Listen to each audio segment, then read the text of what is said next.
September 16th, 1943, Bougainville, Solomon Islands. First Lieutenant Kenneth Walsh steadied his hand as he wrote in his flight log. Outside the canopy of his F-4U Corsair, the Pacific stretched to the horizon, endless blue, broken only by the fading contrails of departing bombers. "The new aircraft changes everything," he wrote. "Speed and firepower give us the edge. What we need now is accuracy." Walsh had just returned from escorting Navy bombers. Through his scratched canopy, he'd watched the chaos unfold. Tracers flashing, aircraft twisting, targets vanishing in clouds. Even the best pilots struggled to hit anything that moved. How do you aim at a target that refuses to stay still when you're moving just as fast? That question haunted every fighter pilot in the Pacific. In the air, combat wasn't about who flew faster. It was about who could predict the future a fraction of a second ahead. A Corsair moving at 400 miles per hour, trying to hit a zero turning at 300. The pilot had to aim not at where the enemy was, but where he would be when the bullets arrived. Those bullets, leaving the 6 Browning, 50 caliber machine guns at 2,700 feet per second, still took half a second to reach their mark. And in half a second, a zero could move more than 200 feet.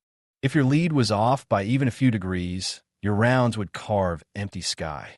At 20,000 feet, in a turn that crushed your body under G-forces, complex math became impossible. You weren't calculating, you were guessing. The Corsair's standard Mark 8 reflector sight offered no help. Just a glowing dot projected on glass. A fixed reference point showing only where the guns were pointed, not where the bullets would go. To score a hit, you needed instinct. Experience replaced mathematics. Feel replaced logic. And for many pilots, luck replaced both. Lieutenant Walsh was one of the rare few who had that instinct. Flying with VMF 124, he'd mastered deflection shooting the hard way, through sheer repetition and natural talent. On May 13th, 1943, he became the first Corsair ace, downing 3 Japanese fighters in a single day. He could sense the rhythm of motion, feel the geometry in his bones, firing not when the target was perfect in his sights, but just before it got there. It was an art form, learned in blood and exhaustion, and it couldn't be taught easily. Most pilots weren't Kenneth Walsh. The average Marine aviator reached the front with maybe 200 hours of flight time and barely 20 in gunnery training. Against towed targets that flew straight and level, they performed well enough. Against experienced Japanese pilots, flying agile zeros that danced through the sky, they rarely landed a single hit. Combat reports from 1943 told the same story over and over. Hundreds of rounds fired, no victories claimed. Bullets streaking harmlessly behind targets because the pilot's mind and reflexes were just fractions of a second too slow. The problem wasn't courage. It was physics. And yet, far across the world, in a quiet laboratory in Britain, engineers had already solved this problem. They'd done what thousands of American pilots were dying to do, literally. They'd found a way to mechanize instinct. It was small, compact, a device built of spinning gyroscopes and mirrored glass. Something that could predict the lead angle automatically, transforming aerial gunnery from an art that took years to master into a science that could be learned in weeks. Within 12 months, this invention, the Mark 18 gyroscopic gunsight, would arrive in the Pacific. And when it did, it would change everything. By 1941, the British had already recognized what was crippling their own fighter pilots. Even with the legendary Spitfire, hitting a moving target still relied more on luck than logic. And so, in a quiet corner of Manchester, engineers at Ferrani Ltd. began working on something radical, a gunsight that could think faster than a human. Their solution was elegant in its simplicity and genius in its execution. They called it the Mark II Euro sight. Inside, spinning gyroscopes resisted changes in direction, just as a top resists being tilted. When a plane turned, the gyroscopes inside the sight didn't. They stayed locked in space. That resistance, measured through gears and mirrors, could reveal the aircraft's rate of turn. And once you knew that, you could predict exactly how far ahead to aim. The sight did the math automatically. The reticle, a small, glowing shape in front of the pilot, shifted itself, moving ahead of the target by the precise amount needed to score a hit. For the first time, the lead wasn't guessed. It was calculated. Royal Air Force pilots who had spent months firing endless rounds in empty air were suddenly hitting targets with their first burst. Reports flooded in. Accuracy up threefold. Ammunition conserved, confidence soaring. It was revolutionary. When American observers saw what the British had created, they didn't hesitate. The U.S. immediately contracted Sperry Gyroscope Company to produce its own version. The K-14 for the Army Air Forces, and the Mark 18 for the Navy and Marine Corps. By the spring of 1944, Sperry's plant in Lake Success, New York, was humming day and night. Over 20,000 workers assembled precision instruments by hand, gyros, bomb sights, navigation systems, all crafted with tolerances measured in thousandths of an inch. The Mark 18 was larger and heavier than the old Mark 8 reflector sight, nearly twice the weight and bulkier by design. But inside that metal casing lay the future of air combat. Two independent gyroscopes, one measuring pitch, the other yaw, spun continuously once powered. These tiny rotors, no larger than a fist, formed the mechanical heart of a computing device that could outthink the pilot's reflexes. The Mark 18 didn't just display where the guns were pointed. It showed where the bullets would go. The difference between those two things meant the difference between missing and surviving. The sight used two reticles. On the left, a fixed cross, marking the bore line of the guns. On the right, a floating, gyrostabilized reticle, a circle surrounded by 6 small diamond pips. That was the magic. As the pilot maneuvered, the gyroscopic reticle slid smoothly across the glass, positioning itself ahead of the target by exactly the right lead angle. To use it, the pilot simply set the enemy's wingspan using a small dial, choosing from known measurements of Japanese aircraft. For the A6M0, it was 36 feet. Then, using a twist grip on the throttle, the pilot adjusted the reticle's size until the diamond pattern matched the target's apparent wingspan.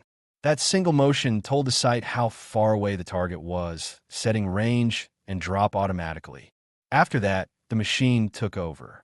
All the pilot had to do was pull the trigger. It was a revelation. What once demanded months of instinct and experience could now be taught in days. The Mark 18 compresses years of training into a few hours, one Marine pilot wrote home. It's the difference between skilled guesswork and mechanical certainty. By mid-1944, production was in full swing. The U.S. Army Air Forces got priority, installing the K-14 and P-51 Mustangs and P-47 Thunderbolts flying over Europe. But soon, the Navy and Marine Corps began receiving the Mark 18 for their Corsairs and Hellcats.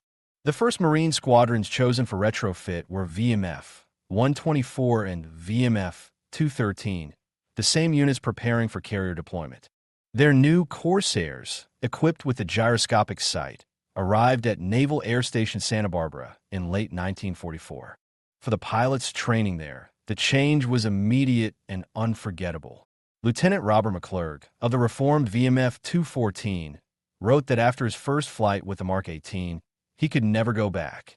Before, every deflection shot had been a gamble. Now, the sight told him what his instincts once struggled to guess. You put the pipper on the plane, he said, and it stays there. He wasn't exaggerating. The Mark 18 turned the Corsair, already one of the fastest, toughest fighters in the Pacific, into something entirely new.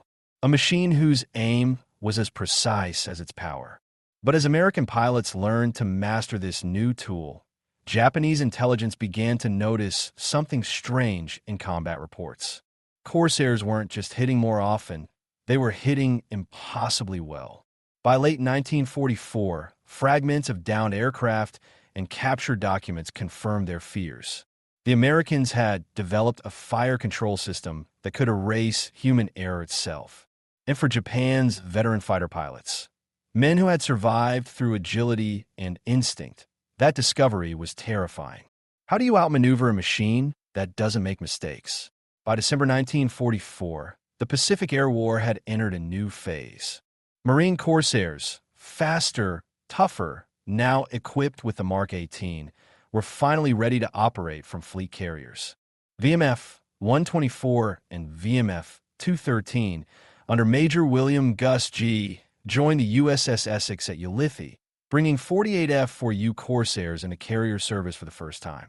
Every one of them carried the new gyroscopic gunsight, the most advanced piece of fire control technology the Marine Corps had ever fielded. In January 1945, Essex launched strikes against Formosa and the Philippines.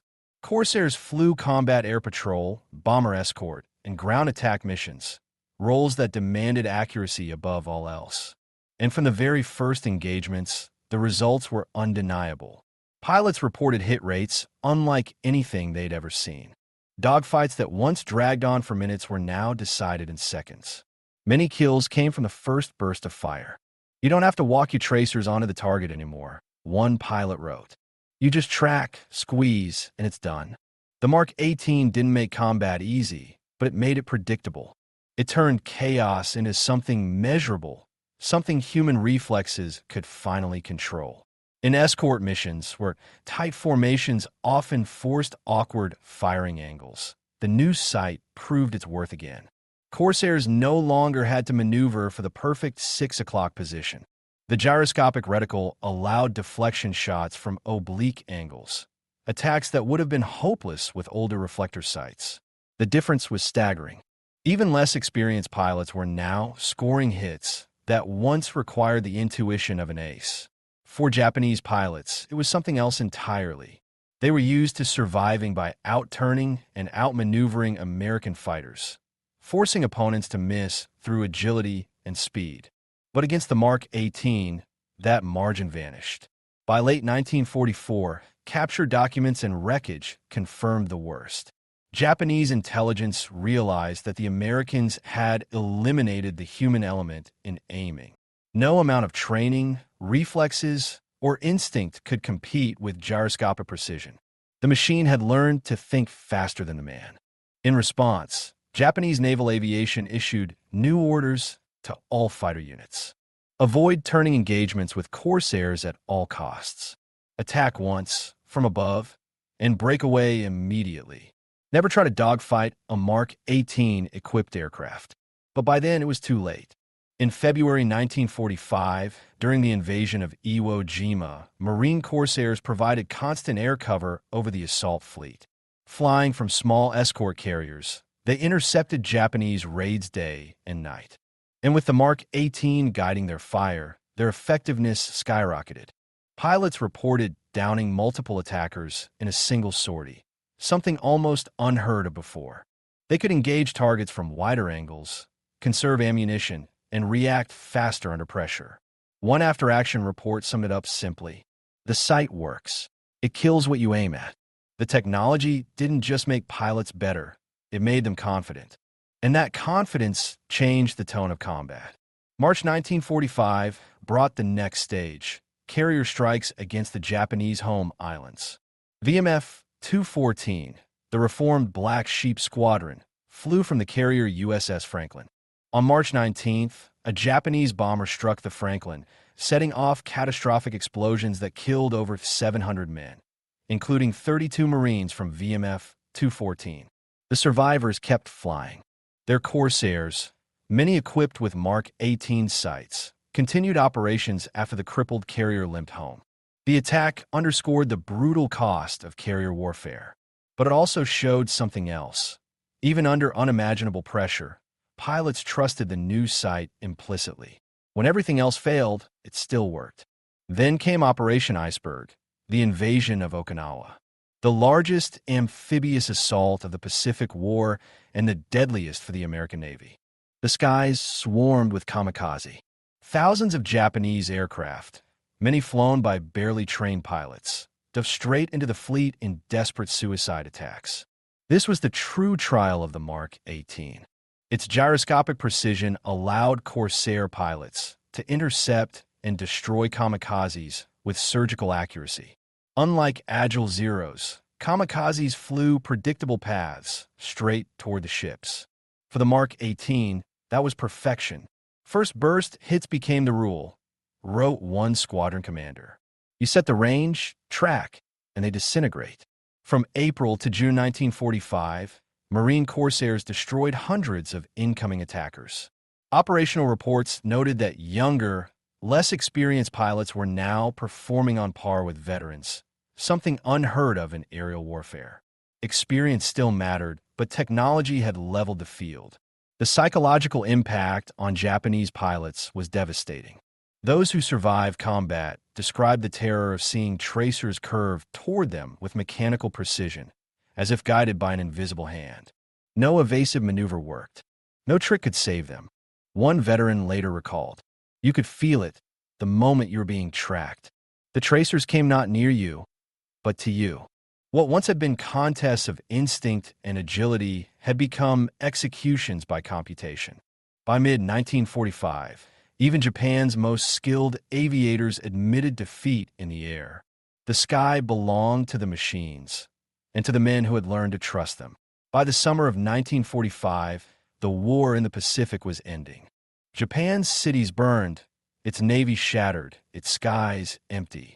And in that final year, one small mechanical device, built from spinning gyroscopes and mirrors, had quietly rewritten the rules of air combat. The Mark 18 gyroscopic gunsight was never a miracle weapon. It didn't make dogfights easy. It simply removed one of the hardest variables from the equation. It turned the impossible into the predictable. Pilots still needed courage, skill, and judgment. But now, when the moment came to fire, the outcome depended less on instinct and more on physics. Accuracy became reliable. Experience could be compressed. And for the first time, technology had matched, even surpassed, human reflexes. By war's end, F-4U Corsairs had achieved a staggering 11-to-1 kill ratio in aerial combat. Over 2,100 enemy aircraft destroyed for just 189 losses. Not every Corsair carried the Mark 18, but the trend was clear: gunnery had become a science. After the war, the Corsair lived on. In Korea, Marine squadrons still flew them from carriers, their Mark 18 sights humming quietly in cockpits battered by years of service. By 1950, what had once been revolutionary was now routine. The technology that once amazed pilots had become standard, even expected. What seemed like science fiction in 1943 had become yesterday's news by 1953. And yet, the legacy of the Mark 18 reached far beyond its metal casing. Its gyroscopes, linkages, and mirrors were the ancestors of every computerized fire control system that would follow. The principle remained the same: measure motion, calculate lead, predict the future. Radar-ranging gun sights, electronic computers, and later, guided missiles, all built on the foundation the Mark 18 had laid. In less than 15 years, air combat evolved from intuition and skill to automation and guidance. By the time American pilots flew over Vietnam, the gyroscopic logic of the Mark 18 had been absorbed into systems thousands of times more advanced. Systems that integrated radar, targeting computers, and heat-seeking weapons. But the DNA was unmistakable. Every automated system that told a pilot where to aim owed a debt to that small box born in 1944. It wasn't just a tool. It was a philosophy that machines could think faster so humans could decide better. Even Japan learned from it. In the post-war decades, as the country rebuilt its air power under the Japan Self-Defense Force, its doctrine changed completely. The focus shifted from pilot instinct and maneuverability to avionics, sensors, and precision technology. The men who once fought against the Mark 18 became its intellectual descendants. For engineers, the Mark 18 was proof that complex calculations could be done mechanically, reliably, in combat, under G-forces that crushed the body. For the industry, it proved that advanced devices could be mass-produced and maintained in the field. And for pilots, it proved that man and machine could work together, not in opposition, but in partnership. That balance between human intuition and mechanical precision became the defining theme of modern aviation. The machine didn't replace the pilot. It amplified him. Lieutenant Kenneth Walsh, the first Corsair ace, the man who had once fought with nothing but instinct, ended the war with 21 confirmed victories. He stayed in Marine Corps, rising to lieutenant colonel before retiring. His career bridged two worlds, from stick and rudder dogfights to guided missiles and electronic warfare. Lieutenant Robert McClurg, who had flown with VMF 214 in 1945, survived the war with 7 victories and retired as a colonel. He later wrote that the Mark 18 never made air combat safe, it only made it fair. The sight eliminated one variable in the chaos of battle, but the sky was still a place where a single mistake meant death. You could have the best sight in the world, he said, but if you didn't see the enemy first, you were already dead. The Mark 18 story ends not with drama, but with quiet evolution. As jets replaced propeller-driven fighters, new systems took over. The gyroscopes that once spun in metal cages gave way to electronic sensors and digital computers. Most Mark 18s were dismantled, stored, or scrapped. A few survive in museums, silent, immaculate, their glass still catching the light. But their legacy isn't in the machines that remain. It's in every modern aircraft's targeting computer. It's in every moment when human and technology act as one. Because long before computers could think, a small gyroscope taught them how to aim. The story of the Mark 18 isn't about a single invention. It's about how technology changes warfare, not through miracles, but through problem solving. It's a story of engineers, workers, technicians, and pilots. Thousands of people, each doing their part. No genius alone could have built it. No single man could have won with it. But together, they made it work. And in doing so, they didn't just win a war. They changed the way wars would be fought forever. The Mark 18, a device that turned instinct into science and pointed humanity toward the future.